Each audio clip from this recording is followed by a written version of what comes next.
Hello everyone, welcome back to my cooking channel. तो आपको पता लग ही गया होगा आज मैं किस चीज़ की रेसिपी शेयर कर रही हूँ। जी हाँ, आज मैं आपके लिए लेकर आई हूँ मावे की गुजिया की रेसिपी। तो मेरी जो रेसिपी है थोड़ी डिफरेंट है। चलिए स्टार्ट करते हैं। यहाँ मैंने ये 400 ग्राम मावा लिया है। तो इसे मैं इस तरह से कद्दूकस कर लूँगी।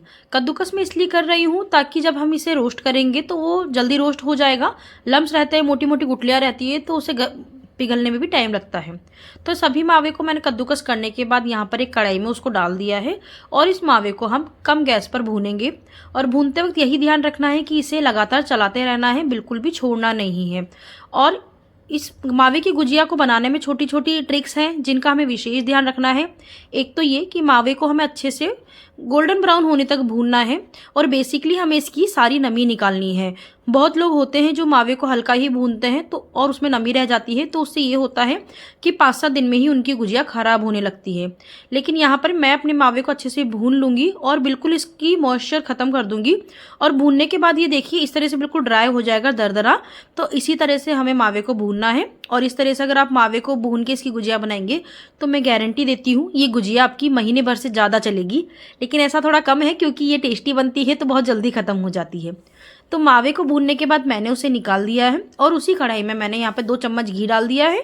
और फिर इसमें मैंने लगभग 180 ग्राम की जितनी यहाँ पर सूजी डाली है। तो मावे की गुजिया में मैं बहुत ज़्यादा सूजी नहीं डालती ही क्योंकि फिर वो मावे की इंसल्ट होती है ना, क्योंकि हम मावे की गुजिया बना रहे हैं। तो यहाँ पर ऑलमोस्ट जितनी हमारा मावा होता है उसका आधा भाग हम सूजी लेते हैं। तो यहाँ पर सूजी को भी मैं गोल्डन ब्राउन होने तक भूनूंगी। तो यहाँ पर सूजी ब्राउन होने लग गई है। उसके बाद मैंने इसमें ड्राई फ्रूट्स का चूरा डाल दिया है।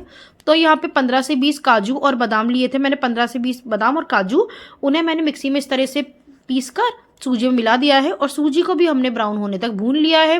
फिर इसे हम मसाले को सूजी और मावे के मिक्स कर लेंगे और इसे ठंडा होने के लिए रख देंगे। और जब ये ठंडा हो जाएगा उसके बाद ही हम इसमें शुगर पाउडर मिलाएंगे।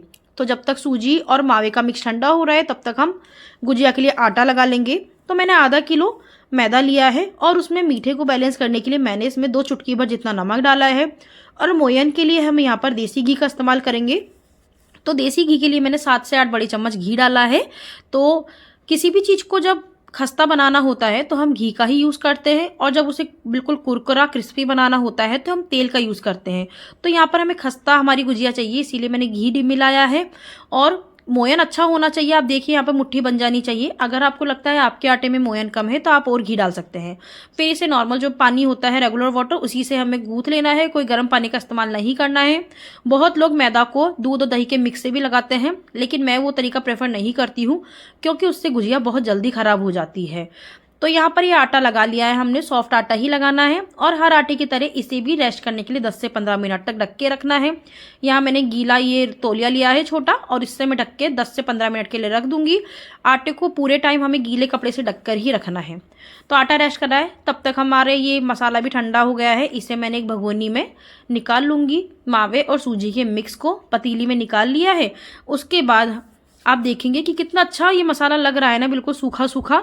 तो यही इस गुजिया की खास ट्रिक है जो आपकी गुजिया काफ़ी लंबे समय तक सेफ रखेगी। तो अब इसके बाद मैंने इसमें इलायची और चीनी को थोड़ा सा पीस लिया था। 12 से 15 इलायची ली थी जिसे मैंने मिक्सी में डाल के पीस लिया था। और फ्लेवर काफ़ी अच्छा आता है इलायची से, तो उसको मैंने छान के डाल दिया है। और फिर मैंने इसके बाद इसमें 3/4 कप शुगर पाउडर डाल दिया है। शुगर पाउडर ना हो तो आप जो चीनी होती है उसे भी मिक्सी में डालकर पीस सकते हैं। और फिर इसे मिक्स कर लेंगे। और भी अगर आपको अपने पसंद के कोई ड्राई फ्रूट डालने हैं तो वो आप इसमें डाल सकते हैं। और पीस के मैंने इसलिए डाला है ताकि गुजिया को जब हम भरेंगे तो वो अगर बड़े ड्राई फ्रूट्स डालेंगे तो उससे गुजिया फटने का डर रहेगा। तो सभी चीज़ तैयार है और आटे को रखे हुए भी 15 मिनट हो चुके हैं। तो अब इसकी हम गुजिया बेल लेंगे। तो यहाँ पर इस आटे में मैंने मोयन इतना अच्छा डाला था कि इसको बेलते वक्त ना आपको सूखे आटे की जरूरत पड़ेगी ना ही किसी तेल और घी की। और जिस तरह से आप पुड़ी बेलते हैं उसी साइज की बेलनी है, बस पुड़ी से थोड़ा पतला हमें इस आटे को बेलना है। और मैं तो यहाँ पर ये जो गुजिया बनाने के मोल्ड्स आते हैं उनसे ही बनाती हूँ। अगर आपके पास कटर हो या आप हाथ से परफेक्ट शेप दे सकते हैं तो आप वैसे भी बना सकते हैं। तो मैंने यहाँ मोल्ड पे इस मैदा की पुड़ी को रख दिया था। फिर 1 चम्मच के आसपास मैंने इसमें मावे की फिलिंग डाल दी है। कॉर्नर पे पानी लगाते हुए इसके कॉर्नर्स को लॉक करना है और एक्स्ट्रा आटे को निकाल देना है। और यहाँ इस तरह से गुजिया का परफेक्ट शेप तैयार हो जाता है। और यहाँ पे थोड़ा मेरे फ़ोन के कैमरे की रखने का थोड़ा सा वो चेंज हो गया था, इसलिए बेलते वक्त वो रिकॉर्ड नहीं हो पाया है ढंग से, उसके लिए सॉरी। तो इसी तरह से एक एक करके हम सभी गुजियाओं को बेल लेंगे। और गुजियाओं को बनाते वक्त ये ध्यान रखना होता है कि एक साथ सारी गुजिया आप पहले ही बना ले, एक एक दो दो बना के उसे फ्राई ना करें। सारी गुजियाओं को अच्छे से बना ले, उसके बाद ही फ्राई करना है। और ये ध्यान रखिए कि आटे को पूरे टाइम आपको गीले पानी से ढककर ही रखना है, ताकि आटे पे पपड़ी ना आए। अगर आटे पे पपड़ी आएंगी तो गुजिया परफेक्टली नहीं बिलेंगी। तो यहाँ पर काफ़ी सारी मैंने गुजियाएँ बना ली हैं, आप देख सकते हैं। तो अब इन्हें मैं फ्राई कर लूँगी। तो यहाँ पर मैंने ऑयल गर्म करने के लिए रख दिया था। बहुत तेज़ गर्म ऑयल नहीं चाहिए, मीडियम हीट पे ही हमें ऑयल चाहिए। तो जब ये ऑयल गर्म हो जाए, और मैंने गैस भी यहाँ बिल्कुल कम रखी है, तो गुजिया को हम डाल देंगे। और डार्क कलर होने तक ब्राउन नहीं करना है, इन्हें हमें हल्का ब्राउन होने तक ही फ्राई करना है। और बिल्कुल आराम आराम से इन्हें पलटना है, क्योंकि काफ़ी सॉफ्ट और मतलब सॉफ्ट बनती है और टूटने का भी डर रहता है। वैसे तो मैं ये नहीं कहूँगी गुजिया नहीं खुली है, मेरी भी एक एक गुजिया तो मेरी भी खुली है, चाहे आप कितना ही संभल के करें। अगर उसमें एयर बन जाती है तो उनके कॉर्नर खुल जाते हैं। अगर तेल में डालने के बाद आपको लगता है कि आपकी गुजिया खुल रही है, तो उसको आप तुरंत निकाल लें, नहीं तो आपका ऑयल ख़राब हो जाएगा। तो यहाँ पर मेरी गुजियाओं को आप देख सकते हैं फ्राई हो गई है। इतना ही लाइट कलर इन्हें देना है।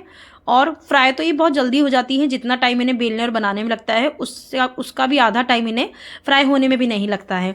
तो यहाँ पर ये मैंने सभी गुजियाओं को फ्राई कर लिया है। कलर भी आप देख सकते हैं। और यहाँ पर मैं इसे सिर्फ एक हाथ से ही तोड़ रही हूँ, आप देख सकते हैं ईजिली टूट रही है। बहुत लोगों की गुजिया बहुत ज़्यादा कड़क बनती है, तो वो इसलिए बनती है क्योंकि वो मोयन के लिए ऑयल का इस्तेमाल करते हैं और मोयन भी कम रखते हैं। तो आप घी का इस्तेमाल कीजिए, बिल्कुल खस्ता आपकी गुजिया बनेगी। और अंदर की जो स्टफिंग है बिल्कुल अच्छे से कैरेमलाइज हो गई है। शुगर और मावा बहुत अच्छा फ्लेवर देता है, और खाने में ये गुजिया सच में बहुत ही ज़्यादा टेस्टी लगती है। मेरी तो ये बनाते बनाते ही काफ़ी सारी ख़त्म हो गई थी। तो उसके बाद मैंने इन गुजियाओं की प्लेटिंग कर ली है। तो आई होप आपको मेरी गुजिया की वीडियो पसंद आई होगी, रेसिपी। आप भी इसे फॉलो करके अपने घर पे गुजिया ज़रूर बनाइए। Thank you so much for watching, keep supporting me. Bye.